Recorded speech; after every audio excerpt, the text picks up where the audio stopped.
আজকে তোমাদের মাঝে সপ্তম শ্রেণীর বাংলা বিষয় 7 নম্বর স্কুল নিয়ে হাজির হয়েছি এমসিকিউ ও এসিকিউ প্রশ্নের সমাধানের জন্য। 1-এর 1 দাগ, রামকিঙ্কর শান্তিনিকেতনে প্রথম কোন বিষয়টি শুরু করেন? Well painting. মসজিদ, সমাধি কিংবা অন্য কোনো ইমারতের সঙ্গে অঙ্গ হিসেবে যে মিনার থাকে তাকে বলে মিনারেট। কবিকে নীল রং ধার দিতে চাই মাছরাঙা। কোকোনাট শব্দের অর্থ লাল পদ্ম। ছন্দ বাজে মটর চাকায়। মাতৃভাষা দিবস হলো 21শে ফেব্রুয়ারি। কোনটি তদ্ভব শব্দ? কার্য। চা, চিনি, লুচি এই শব্দগুলি কোন ভাষা থেকে এসছে? চীনা ভাষা। ঝাঁটা শব্দটি দেশি শব্দ। যে সমস্ত শব্দ সংস্কৃত ভাষা থেকে অপরিবর্তিত আকারে বাংলায় গৃহীত হয়েছে তাদের তৎসম শব্দ বলে।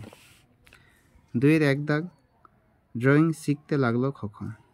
খোকন কোথায় ড্রয়িং শিখত? স্কুলে। কার সৌজন্যে রামকিঙ্করের সঙ্গে শান্তিনিকেতনে যোগাযোগ হয়? রামানন্দ চট্টোপাধ্যায়। ওয়েল পেন্টিং কি? তৈলচিত্র বা তেল দিয়ে আঁকা ছবি। খোকন এখন কোন ক্লাসে পড়ে? ক্লাস 10-এ পড়ে। এ মিনতি করি পদে কবি কার কাছে প্রার্থনা জানিয়েছিল? এখানে উত্তরটি আছে, তোমরা দেখে নাও। 2-এর 6 দাগ, পদ্য লেখা সহজ নয়। পদ্য লেখা কখন সহজ হবে বলে কবি মনে করেছেন? এখানে উত্তরটি আছে, পদ্য লেখা সহজ নয়।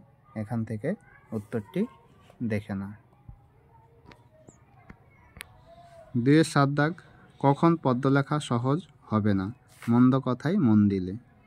2-এর 8 দাগ, ভাটার টানে নৌকা ছেড়ে মাঝিরা কোন গান গায়? সারি ও ভাটিয়ালি। 2-এর 9, ঘড়িওয়ালার হ্যান্ডবিলটি কী রঙের ছিল? গোলাপি। পানোয়া কে?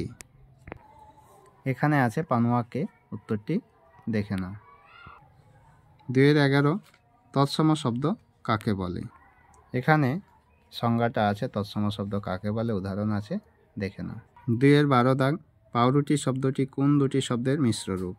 বিদেশি ও তদ্ভব শব্দের মিশ্র। 2-এর 13, মিশ্র শব্দ কাকে বলে? এখানে আছে মিশ্র শব্দ কাকে বলে, উত্তরটা দেখে নাও। 2-এর 14, দুটি তুর্কি শব্দের উদাহরণ দাও। বাবা, বন্দুক।